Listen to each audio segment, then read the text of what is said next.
아멘. 함께 하나님의 말씀 찾아봅니다. 히브리서 8장 1절에서 5절까지의 말씀 함께 봉독하겠습니다. 히브리서 8장 1절에서 5절까지. 지금 우리가 하는 말의 요점은 이러한 대제사장이 우리에게 있다는 것이라. 그는 하늘에서 지극히 크신 이의 보좌 우편에 앉으셨으니 성소와 참 장막에서 섬기는 이시라. 이 장막은 주께서 세우신 것이요 사람이 세운 것이 아니니라. 대제사장마다 예물과 제사 드림을 위하여 세운 자니 그러므로 그도 무엇인가 드릴 것이 있어야 할지라. 예수께서 만일 땅에 계셨더라면 제사장이 되지 아니하셨을 것이니 이는 율법을 따라 예물을 드리는 제사장이 있음이라. 그들이 섬기는 것은 하늘에 있는 것의 모형과 그림자라. 모세가 장막을 지으려 할 때에 지시하심을 얻음과 같으니 이르시되 삼가 모든 것을 산에서 내게 보이던 본을 따라 지으라 하셨느니라. 아멘. 하늘에 있는 것의 모형이라는 제목으로 함께 히브리서에 나와 있는 말씀을 공부해 보도록 하겠습니다. 이제 1절에 보면 지금 우리가 하는 말의 요점은 이렇게 시작을 합니다. 여지껏 대제사장이신 예수 그리스도에 관하여 설명을 해 주었죠. 그 모든 설명의 요점이 이것이다라고 이제 드러내고 있는 것입니다. 이러한 대제사장이 우리에게 있다는 것이다, 이렇게 이야기를 합니다. 사도는 지금까지 율법에 따른 아론의 제사장 직분과 멜기세덱에 속한 그리스도의 제사장의 직분을 대조하면서 이제 보여주었습니다. 우리를 하나님께 가까이 나아갈 수 있게 할 진정한 중보자는 바로 예수 그리스도뿐이다라고 하는 것을 가르쳐 주었죠. 이제 이를 정리하는 차원에서 지금 우리가 하는 말의 요점은 이러한 대제사장이 우리에게 있다, 이렇게 이야기를 하고 있는 것입니다. 즉 우리에게 이러한 대제사장이 있다라고 하는 것을 잊지 말아라, 기억해라, 그렇게 이야기를 하는 것이죠.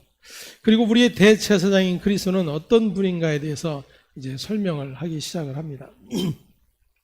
하늘에서 지극히 크신 이의 보좌 우편에 앉으셔서 성소와 참 장막에서 섬기는 분, 이렇게 소개를 합니다. 모세 율법에 따라 세워졌던 아론의 제사장들, 그들이 하는 일은 이 땅의 성소를 섬기는 그런 직분자들이었습니다. 그런데 이제 사도가 소개하고 있는 우리의 대제사장이신 예수, 그분은 하늘에 계신 하나님의 보좌 우편에 앉으셔서 성소의 참 장막을 섬기는 그런 분이다라고 소개를 하고 있는 것입니다. 하나님의 보좌 우편에 앉으셨다라고 하는 말은 시편 110편 1절의 말씀을 인용하고 있는 것인데, 여호와께서 내 주에게 말씀하시기를 내가 내 원수들로 내 발판이 되게 하기까지 너는 내 오른쪽에 앉아 있으라 하셨도다 라고 하는 말씀을 인용을 하고 있습니다. 즉 예수 그리스도께서 하나님 아버지의 뜻을 이루시고 승천하신 뒤에 아버지의 보좌 우편에 앉아 계신 그리스도에 관한 예언의 말씀인 것이죠. 그렇게 시편 이제 110편의 1절을 통해서 하나님 보좌 우편에 앉아 계신 예수 그리스도를 이제 설명을 해 주고 있는 것입니다. 예수 그리스도께서 십자가의 죽음으로 죄 문제를 해결하시고 승천하신 후 예수님은 그냥 계시지 않고 있다라는 것입니다. 바로 하나님 아버지의 곁에서 하나님의 택한 자들을 계속해서 변호하는 일을 하고 계시다라는 것입니다. 그것이 바로 영원한 대제사장 되신 예수 그리스도의 일이라고 하는 것을 설명을 해주고 있는 것입니다. 그래서 히브리서 7장에 살펴본 바대로 25절에 이러한 대제사장은 우리에게 합당하니 거룩하고 악이 없고 더러움이 없고 죄인에게서 떠나 계시고 하늘보다 높이 계시니라, 그렇게 설명을 하고 있는 것을 보게 됩니다. 이러한 그리스도의 중보가 우리 구원의 보증이 된다는 것입니다. 저와 여러분의 구원의 보증은 예수 그리스도의 영원한 중보로 인해서 이루어지고 있다는 것을 사도가 밝혀주고 있는 것입니다. 그래서 이제 오늘 2절, 8장 2절에 보면 그리스도께서 섬기고 계시는 그 장막은 사람이 세운 것이 아니다, 그렇게 설명을 해주고 있습니다. 성소와 참 장막에서 섬기는 이시라. 이 장막은 주께서 세우신 것이요 사람이 세운 것이 아니라. 그래서 이 땅에 세워진 성소와 하늘 성소를 구분해 주고 있어요. 땅에 세워진 장막, 그 장막 안에 있는 성소는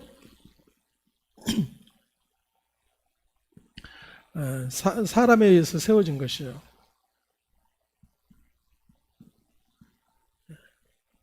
물론 하나님께서 보이신 식양대로 만든 것이지만 땅에 있는 성소, 그 장막은 사람에 의해서 세워진 것입니다. 하지만 하늘에 있는 장막,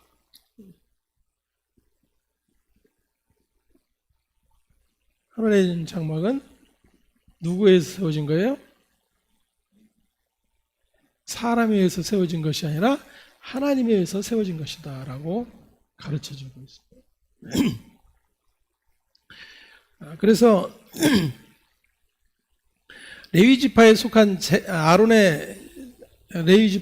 아론의 자손들, 그 제사장들이 섬겼던 장막은 인간의 손에 의해서 세워진 그런 장막이었습니다. 하지만 승천하셔서 하나님 보좌 우편에 앉아 계시는 그리스도께서 섬기고 계시는 장막은 사람이 아닌 바로 주께서 세운 장막이라고 하는 것을 가르쳐 주고 있습니다.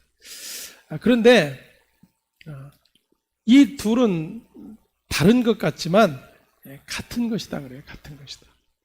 왜냐하면 이 땅에 세워진 장막, 그 성소는 사람에 세워진 것이지만 그 원형은 어디에 있었어요? 하늘에 있었다 그래요. 하늘. 그러니까 이 땅에 세워진 장막은 하늘 장막의 모형인 거예요. 하늘 장막의 모형. 그러니까 이 둘은 사실은 같은 것이다라는 거예요. 그런데 이 땅에 세워진 그 장막을 통해서 하나님은 계속해서 무엇을 가르쳐 주시기를 원하냐면 하늘에 있는 참 장막에 대해서 가르쳐 주기를 원하고 계셨다는 거예요. 하나님께서 출애굽기에서 모세에게 하늘에 있는 그 원형을 보여주셨어요. 그리고 그것을 보고 이렇게 만들어라라고 말씀해 주셔요. 그래서 세워진 것이 바로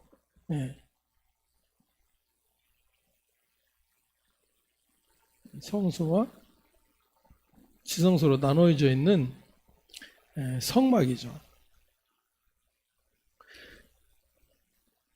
그러면 이 땅에 세워진 것이 장막, 즉 성막이었잖아요. 근데 모형은 이러한 모형을 가지고 있어요. 뭐 이 앞에 이제 번제단이 있고 물두멍이 있고 그 안에 들어가면 등대가 있고 분향단이 있고 떡상이 있고 그리고 휘장이 있고 휘장 안에 들어가면 지성소가 있고 여기에 이제 시은소, 언약의 법궤에 들어있는 시은소가 자리를 잡고 있습니다. 이것이 지금 모형이다 그래요. 근데 이 모형은 하늘에 있는 원형을 보고 만든 거예요. 근데 그 하늘에 있는 원형, 하늘에 있는 장막은 누구라고 좀 소개를 하고 있어요? 예수 그리스도라고 소개를 하고 있어요.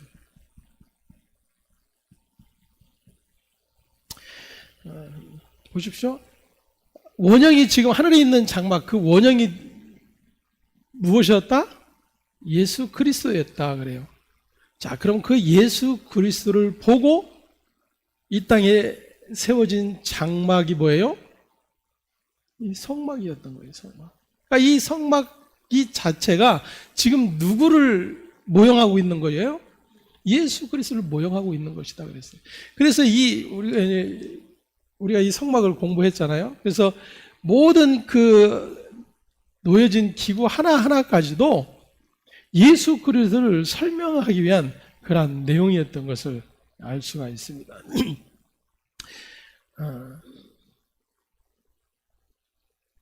8장 3절 그리고 4절 함께 봉독합니다. 대제사장마다 예물과 제사 드림을 위하여 세운 자니 그러므로 그도 무엇인가 드릴 것이 있어야 할지니라. 예수께서 만일 땅에 계셨더라면 제사장이 되지 아니하셨을 것이니 이는 율법을 따라 예물을 드리는 제사장이 있음이라. 아멘.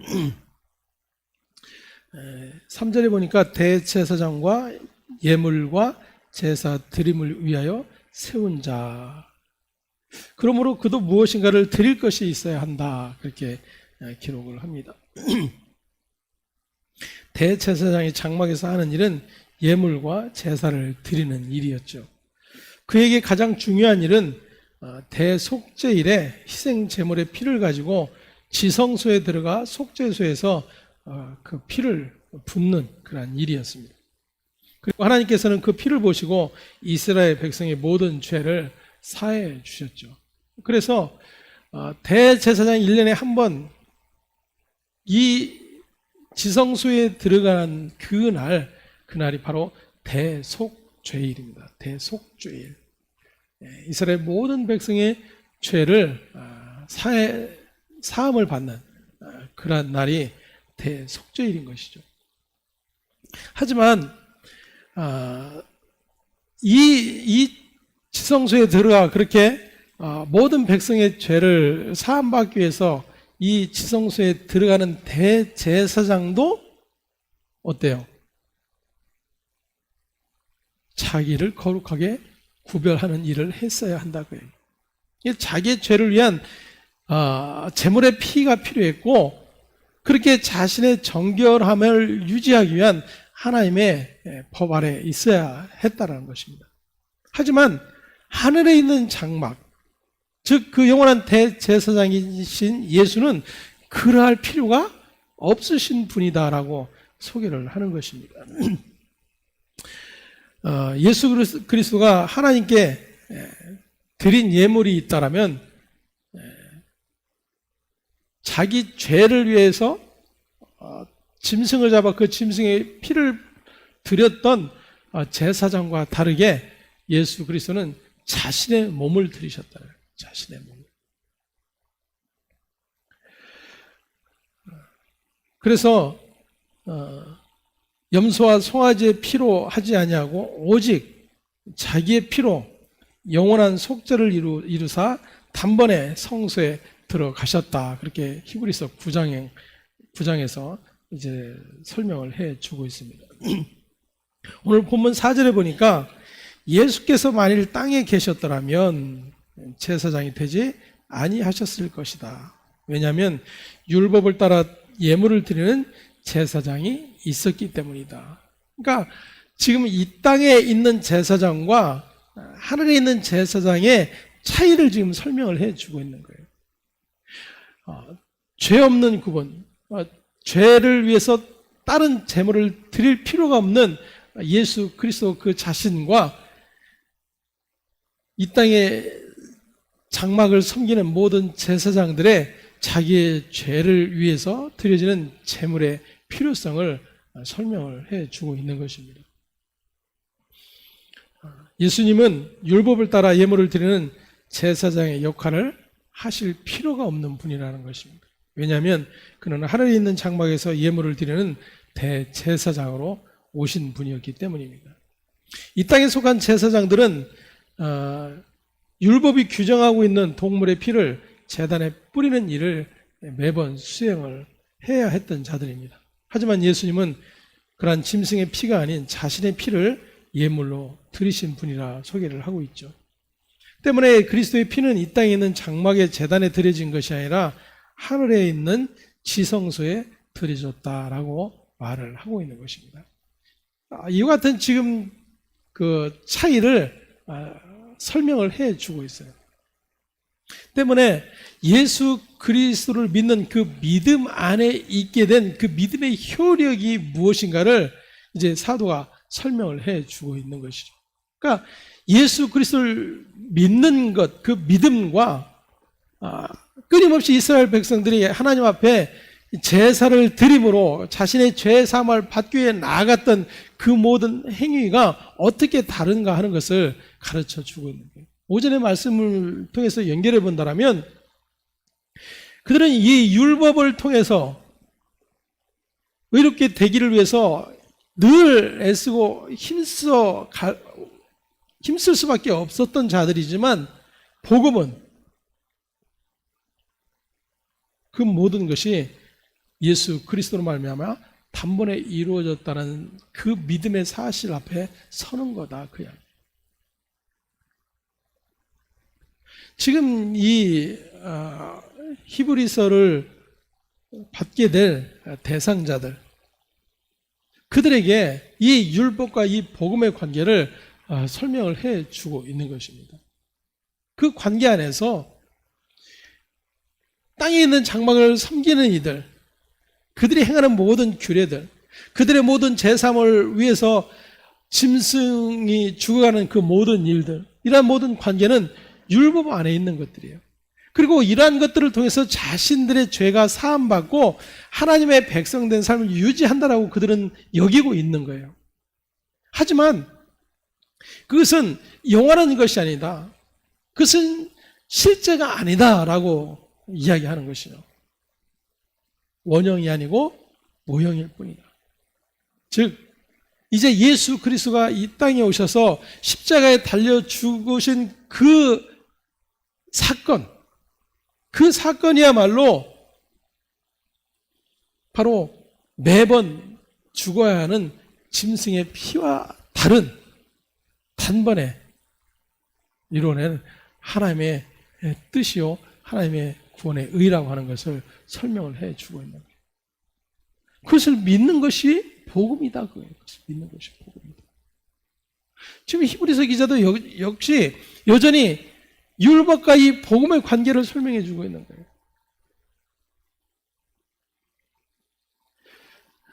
그런데 죄된 우리 인간에게는 복음보다는 율법이 더 가까워요. 더 친숙하다 그 이야기예요. 더 편하다 그 이야기입니다. 말씀드렸던 대로 우리가 하나님께서 정해놓으시는 어떤 것들을 행하면 우리에게는 기쁨이 있어요. 기쁨이. 내가 그래도 뭔가를 이루었구나. 내가 하나님의 뜻을 따라가고 있구나. 하나님과 그래도 가까이 있구나. 이러한 기쁨들을 누리게 된다 그 이야기. 하지만 그것이 없을 때에는 두려움과 고통에 사로잡히게 된 그런 모습을 볼 수가 있습니다. 그와 같은 모습 안에는 복음의 신 예수 그리스도를 잊어버린 가운데 있다 그 이야기. 그 모든 것들 안에서 우리를 자유함으로 불러내신 예수 그리스도, 그분으로 말미암아 우리는 소망과 기쁨을 누리는 자들이라고 하는 것을 다시 한번 확인할 수 있어야 될 것입니다. 이와 같이 그리스도의 피의 모형이고 그림자에 불과했던 이 땅의 장막에 속한 일들, 그리고 그 장막을 섬기는 제사장의 모든 일들, 그러한 일들에 대해서 미리 보고 있었던 자들, 그들이 바로 선지자였다는 거예요. 선지자. 그러니까 선지자는 하나님께서 약속하시고 이루어가신 일들에 대하여 말하는 자들이에요. 말하는 자들. 오늘날도 신사도 운동이 계속 활발하게 움직여지고 있는 것을 보게 되는데, 그들이 말하는 그러한 사도직은 뭔가 신비한 일들을 나타내는 것에 초점을 맞추고 있습니다. 하지만 성경에서 나타나고 있는 선지자의 모습은 하나님께서 약속하시고 하나님께서 이루어가신 일들을 계속해서 선포하는 자들이 선지자예요. 자, 그러면 하나님께서 약속하시고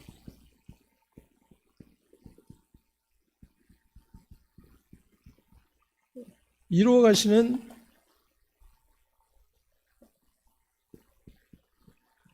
이 일의 주체가 누구예요? 예수 그리스도잖아요. 예수 그리스도. 그러니까 오늘날도 선지자라고 말을 한다라면 예수 그리스도를 전하는 자예요. 예수 그리스도를 전하는 자. 뭐 신비한 어떤 일들을 나타내고 그런 이적과 기적들을 통해서 이것이 하나님의 일이라고 외치는 자들이 아니에요.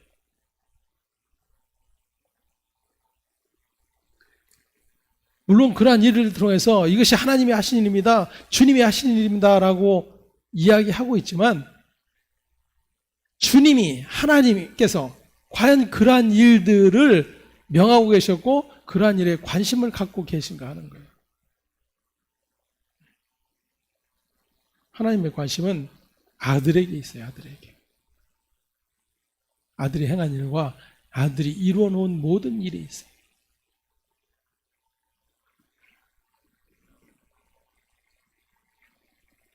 대표적으로 우리 몇 군데만 한번 찾아보도록 하겠습니다. 시편 51편 16절.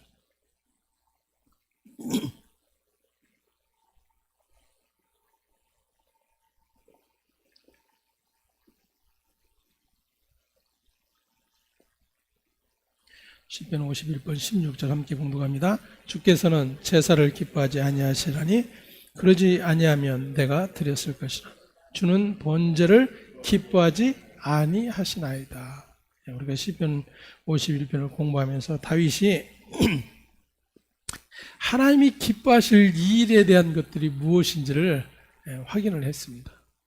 그의 범죄 후에도 그가 하나님께서 찾으시고 기뻐하시는 일이 무엇인지 그가 믿음을 통해서 확인을 했었죠.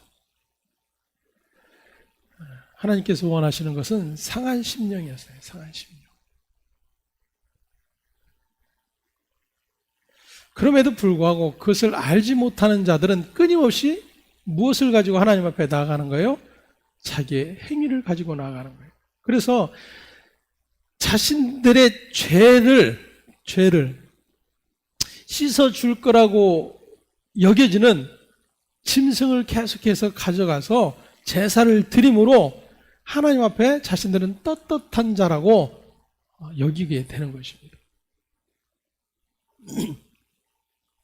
하지만 다윗은 하나님께서 원하시는 것이 그러한 것이 아니라 수많은 제사와 제물을 드렸을지라도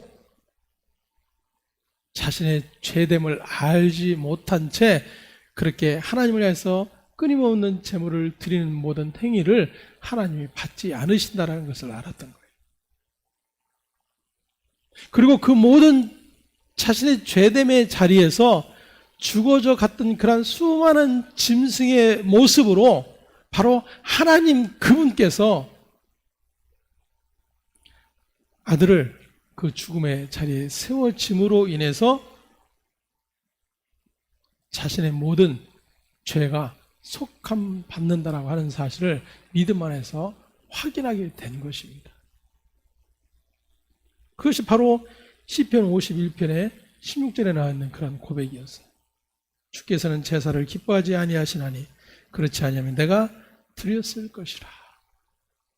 다윗이 제사를 안 드렸겠어요? 수없이 제사를 드려왔음에도 불구하고 그는 자신의 죄됨을 알지 못했어요. 이것이 우리에게 얼마나 충격적인 일인지 모릅니다. 수많은 제사를 하나님 앞에 드렸지만 그 제사를 왜 드려야 하는지를 알지 못했던 거예요. 아니, 지식적으로는 알고 있었죠. 이 짐승이 죽어짐으로 말미암아 내 죄가 사함을 받는 거구나라고 여기고 그렇게 늘상 제물을 드렸지만 그 제물을 드림 안에 자신의 죄됨은 없었어요. 예배에 행위만 있었을 뿐이에요. 하지만 자신이 하나님 앞에 범죄한 그 사건을 통해서 비로소 자신의 죄됨에 눈이 뜨여지게 된 거예요. 그 수많은 제사를 드렸지만 거기에 자신의 죄됨이 발견되지 않고 그저 그 행위 자체로 만족되어지는 그러한 것에 하나님은 관심 갖지 않으셨다는 것. 하지만 자신의 그 죄됨이 확인되고 깨달아진 후에 하나님 앞에서 상한 마음으로 통회하는 그 모습을 하나님이 기뻐하신다고 하는 사실을 그가 깨닫게 된 것입니다. 예레미야 7장 4절에는 이렇게 말씀하고 있습니다. 너희는 이것이 여호와의 성전이라 여호와의 성전이라 여호와의 성전이라 하는 거짓말을 믿지 말라.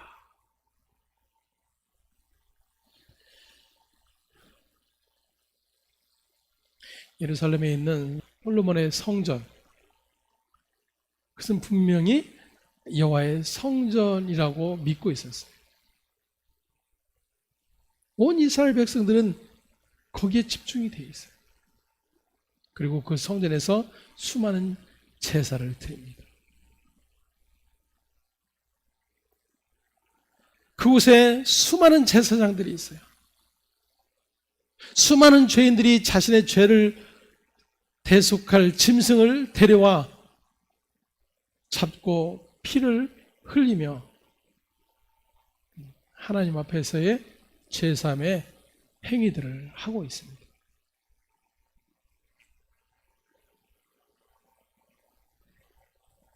네, 하나님께서 선지자를 통해서 말씀하세요. 너희는 이것이 여호와의 성전이라 여호와의 성전이라 여호와의 성전이라 하는 거짓말을 믿지 말라. 거짓말을 믿지.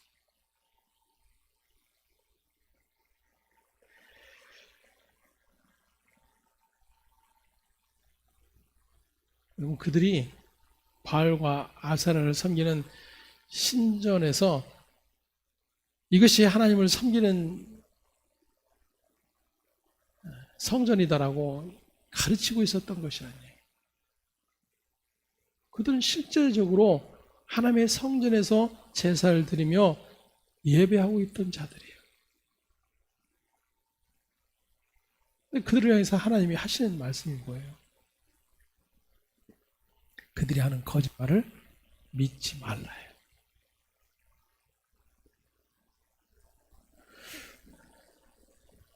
늘상 우리가 이야기하지만 하나님께서 왜 그런 말씀을 하고 계실까?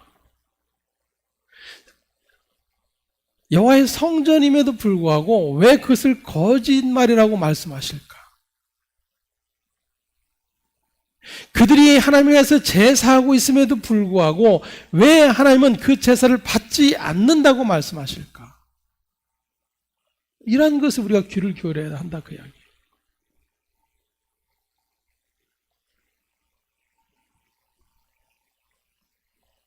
왜 그것이 거짓이냐면 그들은 그것 자체로 그것을 전부로 여기는 거예요.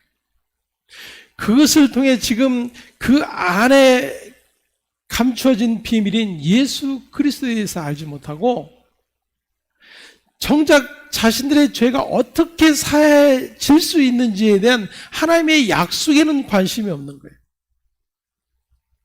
그저 단지 율법 지키는 행위만을 가지고 자신들은 하나님을 섬기고 하나님을 예배하고 하나님 앞에 죄사함 받기 위한 제사를 드리고 있다라고 믿고 있기 때문이에요. 그러면 하나님께서 지금 그 행위에 대해서 뭐라고 말씀하시는 거예요? 그 모든 행위들은 다 거짓이다라고 선언하고 계신 거예요.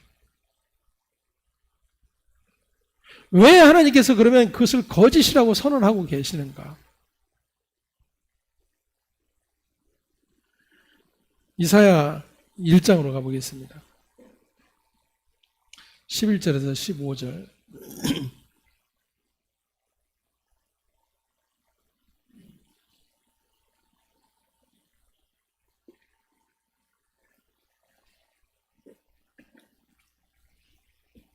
함께 봉독합니다. 여호와께서 말씀하시되 너희의 무수한 재물이 내게 무엇이 유익하뇨? 나는 순양의 번제와 살진 짐승의 기름에 배불렀고 나는 수송아지나 어린 양이나 순염소의 피를 기뻐하지 아니하노라. 너희가 내 앞에 보이러 오니 이것을 누가 너희에게 요구하였느냐? 내 마당만 밟을 뿐이니라. 헛된 죄물을 다시 가져오지 말라. 분향은 내가 가증히 여기는 바요 월삭과 안식일과 대회로 모이는 것도 그러하니 성회와 아울러 악을 행하는 것을 내가 견디지 못하겠노라. 내 마음이 너의 월삭과 정한 절기를 싫어하나니 이것이 내게 무거운 짐이라. 내가 지기에 곤비하였느니라. 너희가 손을 펼 때에 내가 내 눈을 너희에게서 가리고 너희가 많이 기도할지라도 내가 듣지 아니하리니 이는 너희의 손에 피가 가득하니라. 아멘. 이들이 여호와의 성전을 찾지 않은 것이 아니에요. 하나님이 명하신 제사를 드리지 않은 것도 아니에요. 그들이 끊임없이 하나님이 정하신 일들, 정한 절기, 월삭을 지키고 있었음에도 불구하고 하나님이 역겹다 말씀하세요. 하나님은 너무나도 버겁다, 무겁다 그렇게 말씀하세요.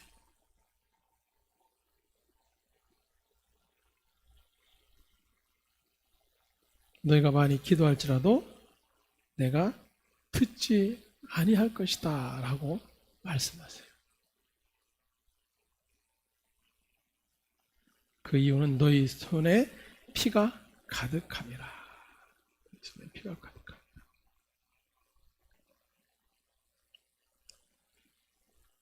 그들이 살인을 저지르고 수많은 사람들의 목숨을 빼앗았기 때문에 그럴까요?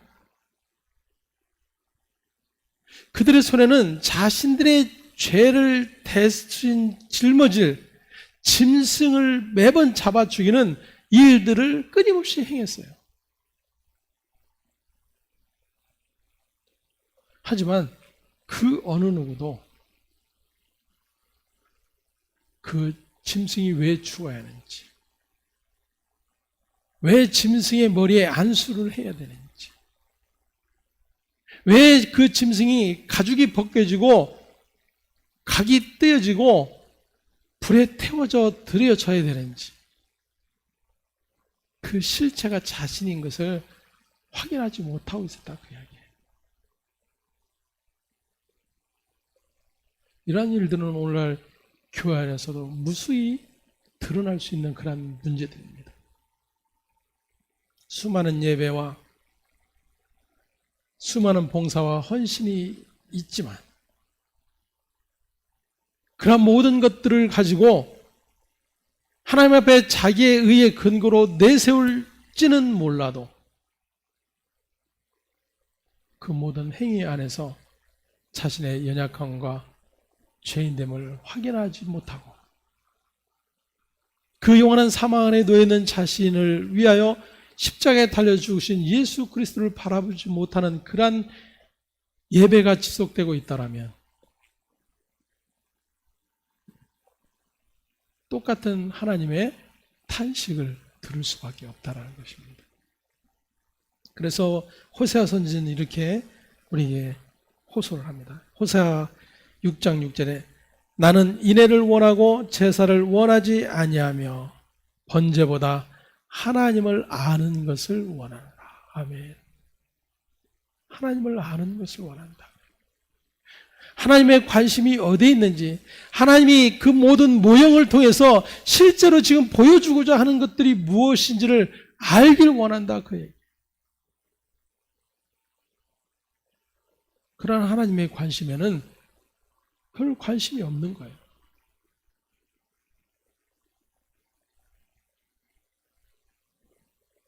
아모스 선지자는 또 이렇게 소개를 하고 있습니다. 아모스 5장 21절에서 23절에 보니까 내가 너희 절기들을 미워하여 멸시하며, 하나님이 지키라고 정해주신 거잖아요. 절기가. 그런데 너희의 절기들을 미워하며 멸시한다 그렇게 말씀하세요. 더 나아가 너희 성회들을 기뻐하지 아니하나니 너희가 내게 번제나 소제를 드릴지라도 내가 받지 아니할 것이요 너희의 살진 희생의 화목제도 내가 돌아보지 아니하리라. 내 노래소리를 내 앞에서 그칠지어다 내 비파소리도 내가 듣지 아니하리라. 여러분 보십시오. 왜 하나님의 모든 선지자들 이사야나 에레미야나 호세아나 아모스나 말라기서도 보겠지만 말라기 선지자나 그렇게 하나님의 모든 선지자들이 왜 이 같은 부정적인 말을 하고 있는가 하는 거예요.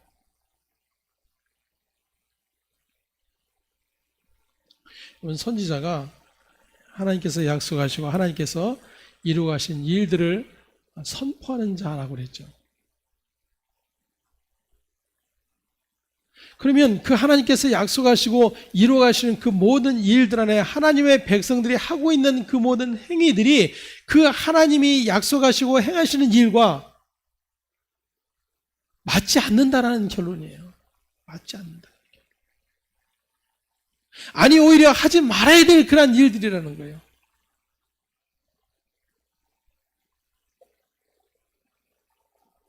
즉 하나님께서 보여주신 그 모든 모형들을 통해서 참 우리의 대제사장이신 우리의 영원한 보증이 되시는 예수를 보지 못한다라면 하나님과 아무런 상관없는 일들이라고 선언을 하고 있는 거예요. 말라기 1장 10절 우리 함께 한 번만 찾아보겠습니다. 말라기 1장 10절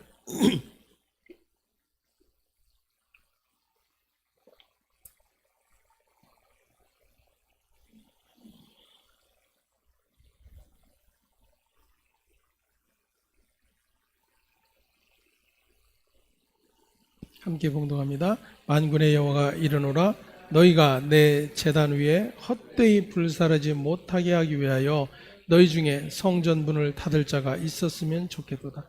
내가 너희를 기뻐하지 아니하며 너희가 손으로 드린 것을 받지도 아니하리라. 아멘. 여러분 보십시오. 지금 한 5명의 선지자를 통해서 계속해서 말씀하시는 그 하나님의 음성을 우리가 들었습니다. 즉 하나님께서 지금 선지자들을 통해서 하나님의 마음과 하나님의 뜻을 계속해서 전달하고 계셨다는 거예요. 그럼에도 불구하고 그들은 귀 기울여 듣지 않았다는 것입니다. 그래서 우리가 살펴본 바대로 히브리서 1장 1절에 이렇게 시작하죠. 옛적에 선지자들을 통하여 여러 부분과 여러 모양으로 우리 조상들에게 말씀하신 하나님이 그렇게 끊임없이 말씀하시고 말씀하셨음에도 불구하고 그들은 듣지 않았다 그거예요.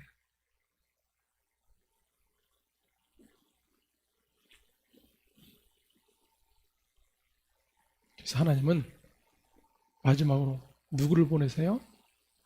아들을 보내셨다. 그냥 아들을 보내셨다.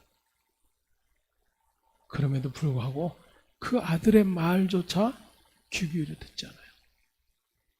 이는 그의 상속자니 우리가 그를 죽이자 그래요. 죽이자. 이 같은 일들이 이방인들에게서 일어나는 일이 아니에요.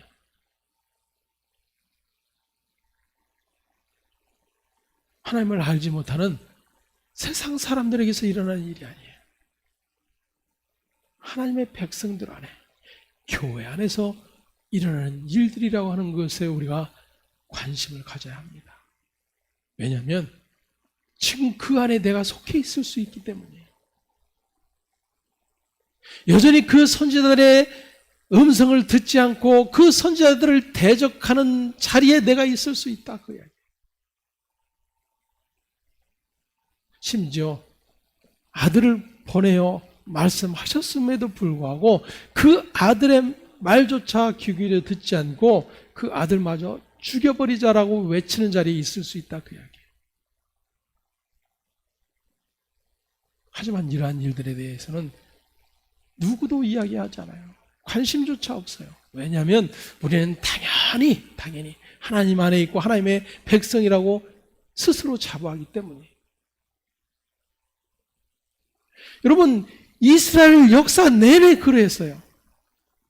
그들은 한 번도 자신들이 하나님의 택한 백성이 아닌 이방인이라고 여긴 적이 없어요.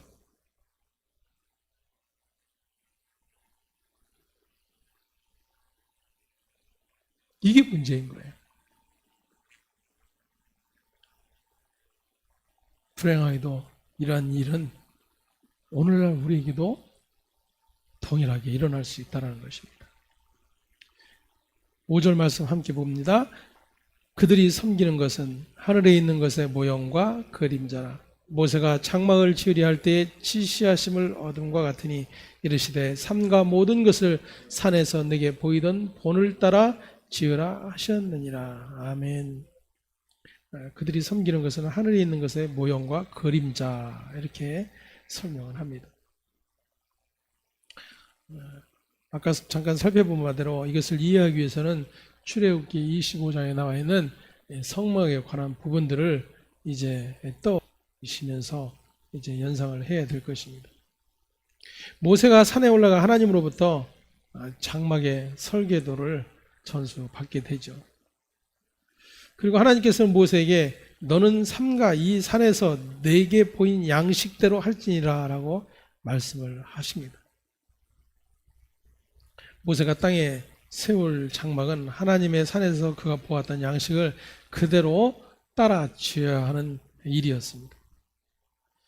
모세가 산에서 보았던 장막의 양식과 그가 땅에 세운 장막은 서로 같은 것이었지만 본질적으로는 다른 것이었다라는 것을 이제 이 히브리서 기자가 설명을 해주고 있는 것이죠. 왜냐하면 그들이 섬기는 것은 하늘에 있는 것의 모형과 그림자일 뿐이다라고 설명을 하고 있기 때문입니다. 이스라엘의 제사장들이 섬겼던 것은 하늘에 있는 것의 모형과 그림자였다라는 것이죠. 그렇다면 그들이 섬겼던 하늘에 있는 것이 무엇인가? 그것은 1절과 2절에서 말하고 있는 하늘의 성소와 참 장막, 이렇게 이야기를 할 수가 있죠. 그리고 그 하늘에 있는 성소와 참 장막이 곧 누구다? 예수 그리스도다. 예수 그리스도다. 때문에 구약의 제사장들이 섬겼던 모든 일들, 그리고 대제사장이 속죄일에 지성소에 들어가 섬겼던 그 모든 일들, 그것은 단지 모형과 그림자에 불과했다라는 것입니다. 그것이 그림자와 모형이었다라면 그 실체인 장막, 누구? 예수 그리스도가 오셨다라는 거예요. 그 실체가 왔다라는 겁니다. 그 실체가. 그렇다면 자,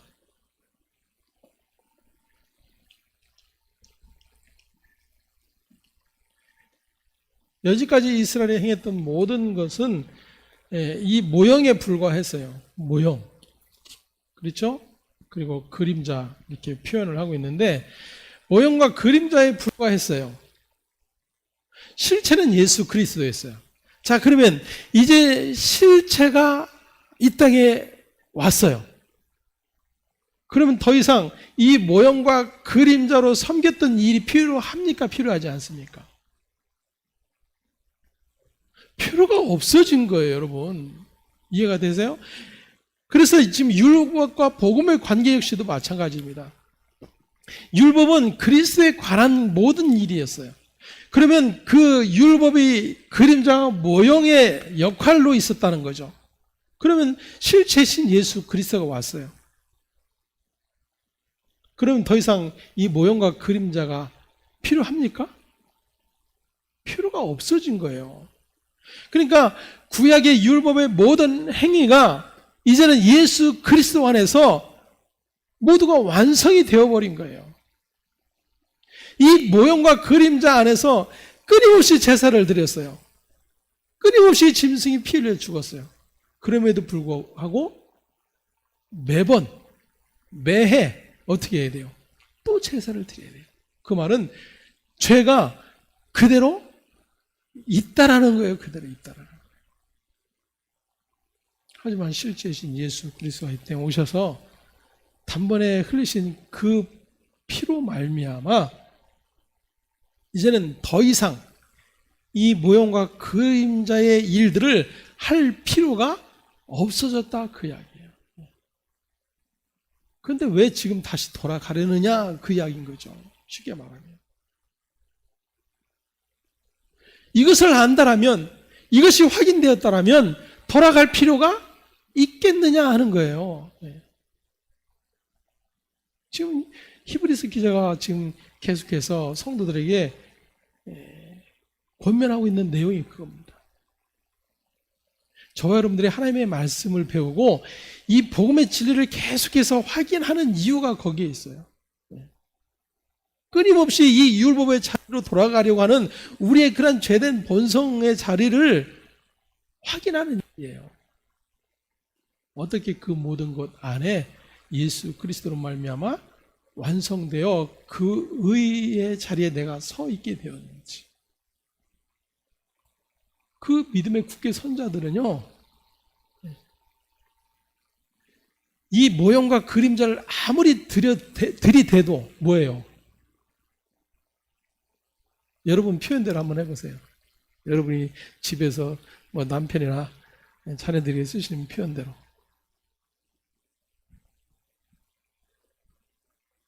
없어요?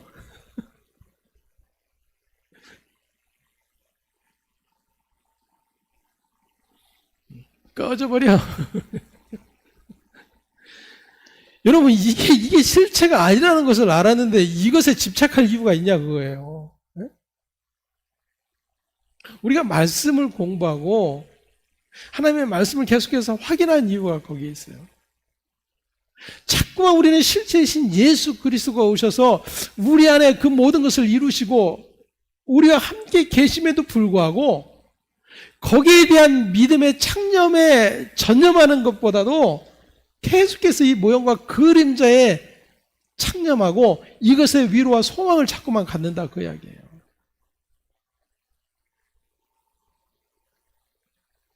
그래서 내가 좀만 성경이라도 읽든지 내가 하나님 앞에 다짐하고 약속했던 것들을 열심히 이행하고 있다든지 그러면 그래도 내가 뭔가 좀 그래도 신앙 생활하려고 애를 쓰는 것 같고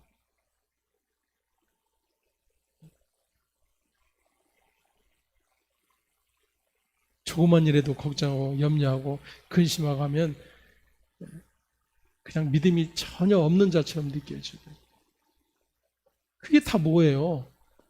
이 모형과 그림자를 붙들고 있는 것일 뿐이다 그 이야기예요. 참 보으신 예수 그리스도 안에 있다라면 모든 것 안에 형통함을 배워가는 자들로 서게 되는 거예요.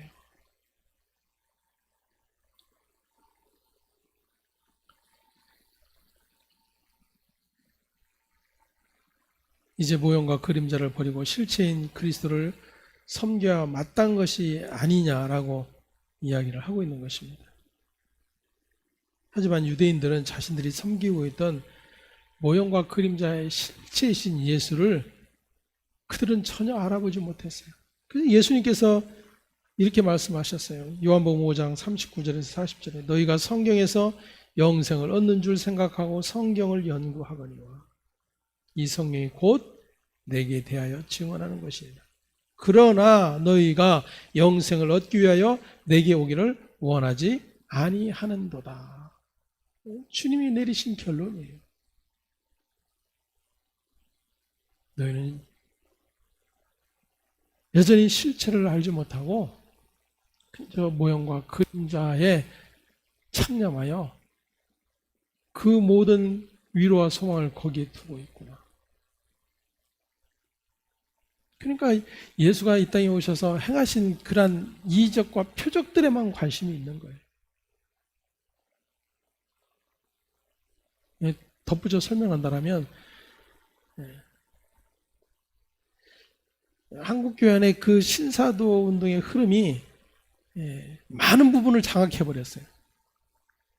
그것도 건강한 교회, 그래도 예배 잘하고 있다라고 여기저는 그러한 교회들이 그러한 것들을 행하고 있기 때문에 별 의심 없이 받아들이기 시작했어요.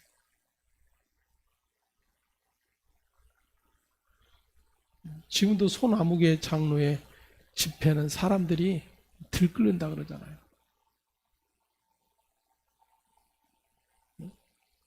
서빙고의 유명한 그 큰 교회 장로였잖아요. 경배와 찬양을 하며 한국교회에 큰 예배 영향력을 끼쳤다라고 여겨요. 하지만 얼마나 성경과 상관없는 일들의 폐해가 일어났는지에 대한 이해는 전혀 없어요.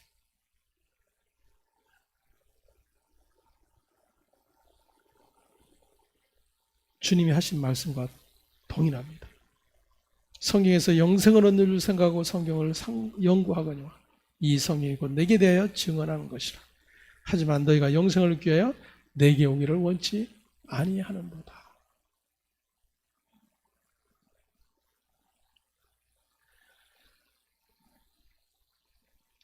물론 사도가 여기서 말하고 있는 것은 여전히 모형이고 그림자를 붙들고 있는 유대교로 돌아가지 말고 그 실체로 오신 예수 그리스도를 붙들라라고 하는 그러한 권면이기도 합니다.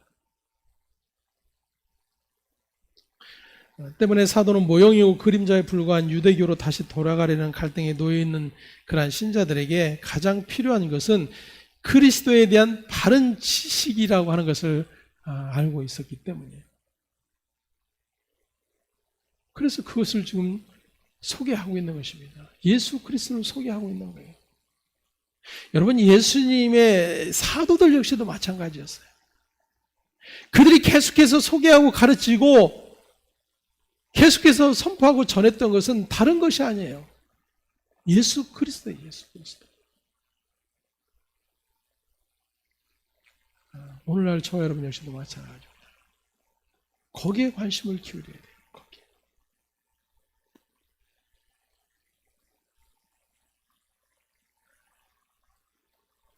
유대 교인들과 역시 마찬가지로 오늘날 교회 역시 그렇게 모형이고 그림자를 붙들고 있는 모습들이 얼마나 많은가 하는 것입니다.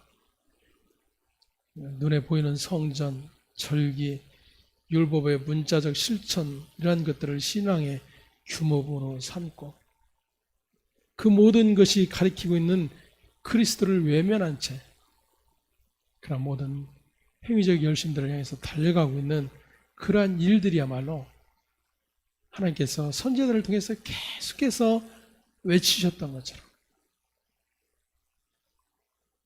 문을 닫아라.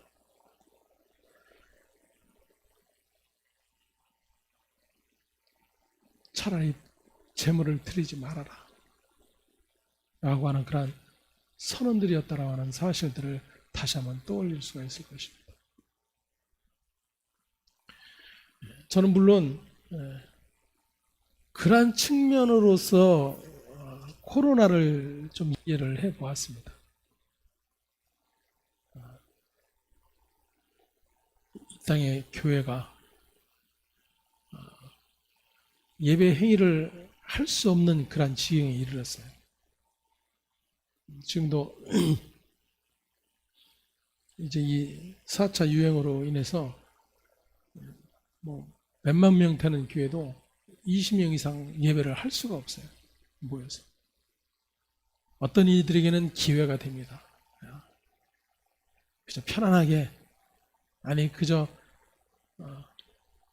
그냥 스마트폰 하나로 참여했다라고 여기기도 할 거예요. 교회는 끊임없이 외칩니다. 정부를 향해서. 교회도 형평성을 유지해라. 교회도 예배할 수 있게 규제를 풀어라.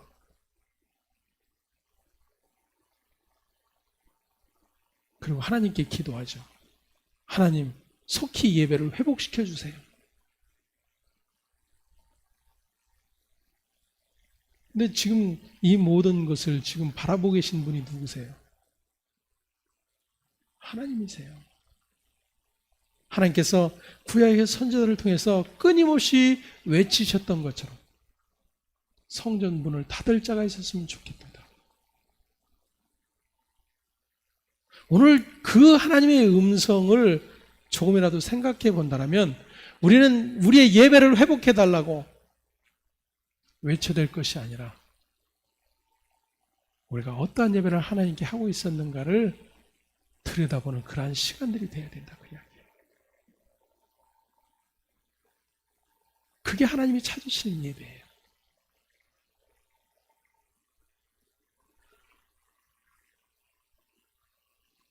그리고 그러한 하나님의 마음을 아는 자들이라면 어느 곳에 있든지 하나님을 예배할 수밖에 없는 것입니다. 그래서 주님이 오셔서 사마리아 성에서 말씀하셨던 것처럼 하나님은 영이시다. 그 하나님을 알고 그 하나님의 예배가 무엇인지를 확인한다라면 영과 진리로 예배할 수밖에 없다. 그것이 하나님이 찾으신 예배다라고 가르쳐 주고 계신 거예요.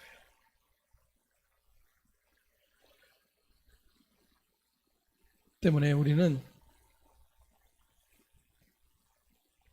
우리의 열심을 회복하는 예배를 회복하기 위한 것이 아니라 하나님이 찾으신 예배를 회복하기 위한 것에 관심을 기울여야 합니다. 골로새서 3장 1절에서 2절을 읽고 우리가 바라보아야 할 것이 무엇인가 한번 생각해보고 마치도록 하겠습니다. 골로새서 3장 1절에서 2절 함께 봉독하겠습니다. 그러므로 너희가 그리스도와 함께 다시 살리심을 받았으면 위의 것을 찾으라. 거기는 그리스도께서 하나님 우편에 앉아 계십니다. 위의 것을 생각하고 땅의 것을 생각하지 말라. 아멘. 자, 이 말씀은 오늘 이 히브리서의 내용과 연관시켜서 이해를 한다면 조금 이해가 달라질 것입니다. 그냥 이 말씀 자체를 생각하면 우리는 땅의 것에 관심을 두지 말고 하늘의 것에 관심을 두고 살아야 된다. 이렇게 이제 생각을 할 거예요. 사실은 막연하잖아요. 아무리 이 말씀을 우리가 묵상하고 깊이 묵상해도 우리는 하늘의 것에 관심을 두지 않아요. 온통 땅의 것이 다 관심일 뿐이죠. 그러면 지금 골로새서를 통해서 말씀하고 있는 내용이 뭘까? 그리스도와 함께 다시 살리심을 받았으면 위의 것을 찾으라 그랬어요. 다시 살리심을 받은 자는 찾아야 될 게 뭐다? 위의 것이다. 그러면 그 위의 것이 뭐라고 소개가 되고 있어요? 예수 그리스도. 하나님 보좌 우편에 계신 그리스도.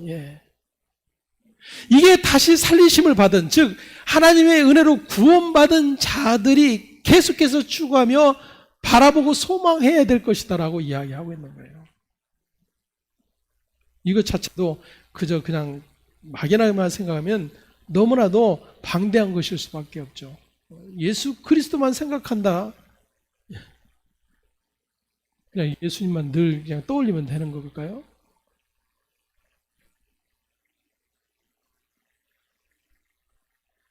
그것은 예수 그리스도의 모든 목표와 모든 삶의 목적과 방향과 그 가치를 기억하라 그거예요. 주님의 말씀의 표현대로 하면 자기 부인과 자기 십자가예요, 여러분.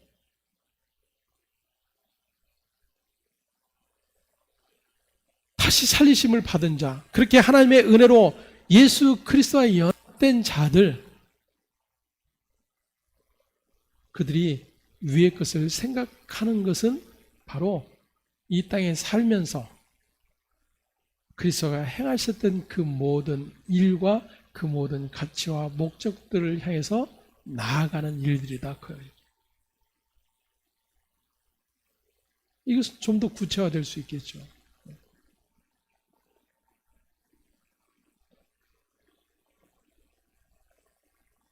나와 관계한 많은 사람들, 관계된 많은 문제들,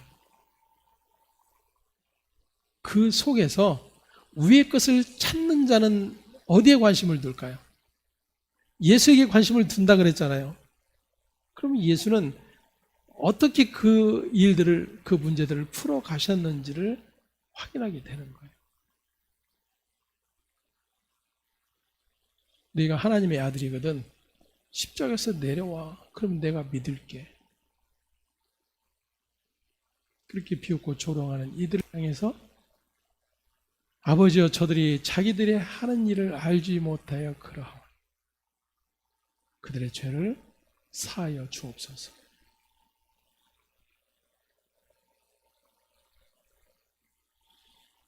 그들의 죄의 자리에 함께 서서 죽는 일이 주님의 일이었어요. 이게 위의 것을 생각하는 거예요. 땅의 것을 생각한다라면 주님이 어떻게 하셨을까요? 십자가에서 내려와봐. 기다려. 너 꼼짝 말고 있어. 내려갈게. 그리고 주님이 친히 그 능력을 드러내 보여주셨을 거예요. 그게 땅의 일이에요. 하늘의 일은 그럼에도 불구하고 그들의 죄의 자리에 서서 죽으시는 거예요. 이게 다시 살리심을 받은 자의 삶입니다.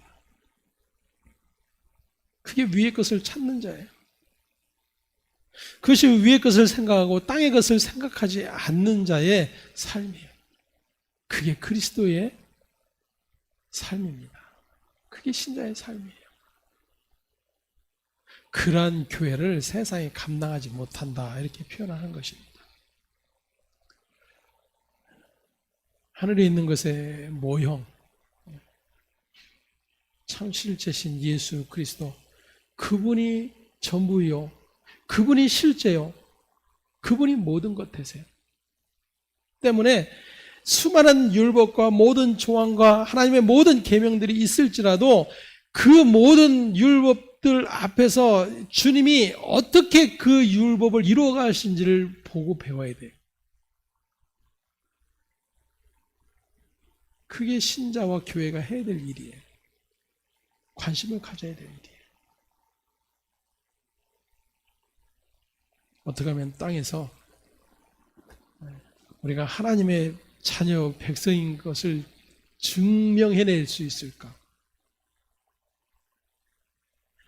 어떻게 다른 자들보다 더 능력 있는 하나님의 백성의 모습을 보일 수 있을까? 그들은 계속해서 하나님께서 선지자를 통해서 끊임없이 말씀하셨던 그 말씀을 듣지 않는 자들이에요.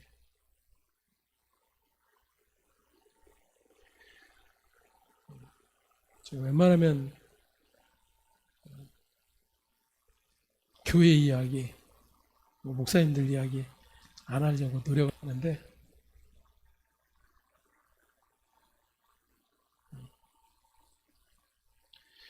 결국 우리의 이해를 위한 것들입니다. 여러분 양해를 하시고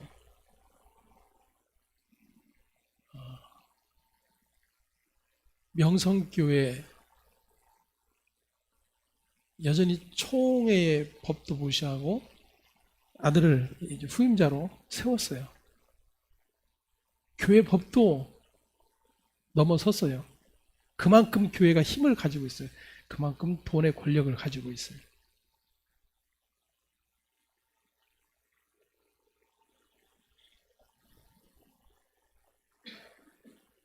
근데 그 교회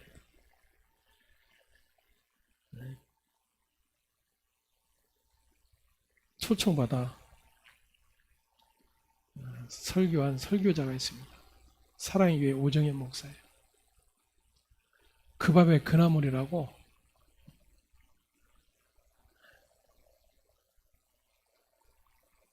하나님이 하신 일이라고 자랑스럽게 이야기해요. 그래야 자신도 인정을 받으니까.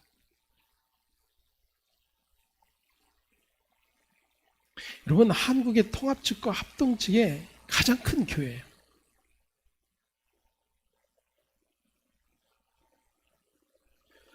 수많은 일들을 하죠. 돈이 많으니까. 그리고 그러한 것들로 하나님이 기뻐하신 일들을 이루어내고 있다라고 여기고 있어요. 물론 그러한 모습도 충분히 있을 수 있습니다. 하지만 그들이 지금 무엇을 보고 있는가를 보면 알아요. 위의 것을 찾고 있는지 땅의 것을 찾고 있는지, 땅의 것을 가지고 하늘의 것이라고 외쳐대는 것인지 하늘의 것을 가지고 땅의 것이라고 외쳐대고 있는 것인지. 이러한 분별들은요, 믿음이 주어진 자들이 해야 돼요.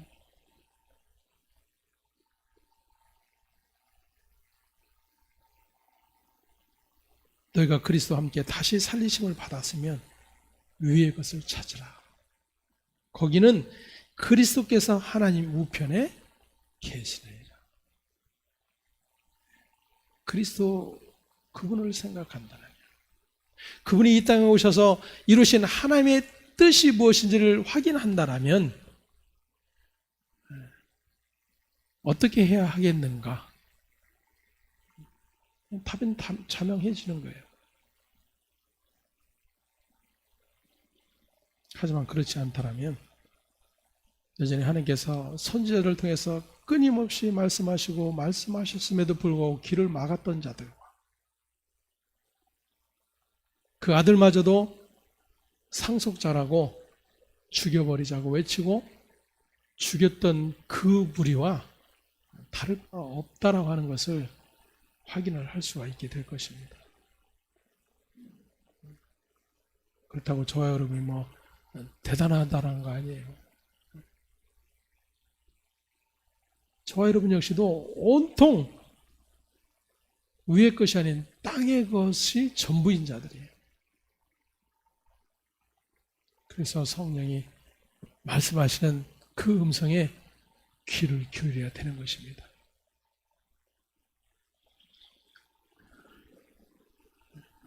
하늘에 있는 것의 모형,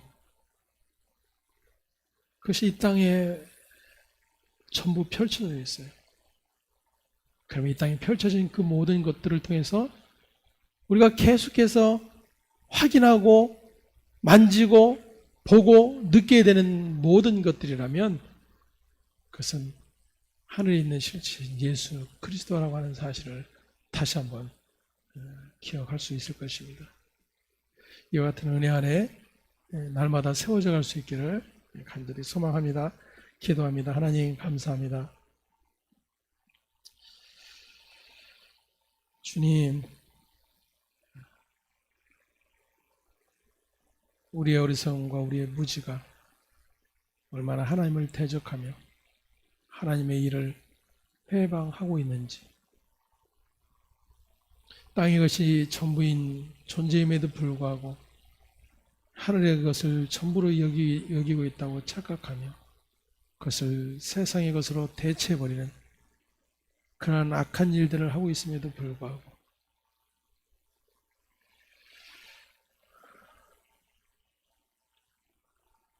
참으로 실체신 예수 그리스도 앞에 서지 못하는 우리의 어리석음과 우리의 악함들을 또다시 보게 됩니다. 우리를 긍휼히 여기신, 우리를 불쌍히 여기신 하나님께서 그리스도의 영인 성령으로 말미암아 날마다 그렇게 하나님이 베풀어 놓으신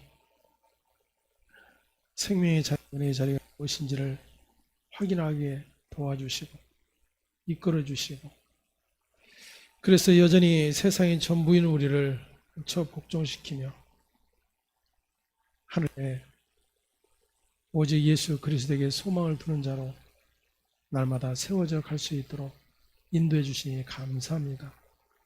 하나님, 날마다 이 같은 일들이 우리에게 고백되어지게 하시고 그 믿음 안에서 더욱더 서로를 격려하며 모이기를 피하는 어떤 사람들의 습관과 하지 아니하고 날마다 그날이 가까움을 볼수록 주의 은혜 안에 붙어있기를 사모하는 그런 모든 하나님의 백성들 될 수 있도록 원총 베풀어 주시옵소서. 감사하고 우리 주 예수 그리스도의 이름으로 기도합니다. 아멘. 하늘에 계신 우리 아버지여, 이름이 거룩히 여김을 받으시오며 나라의 임하시며 뜻이 하늘에서 이룬 것 같이 땅에서도 이루어지이다.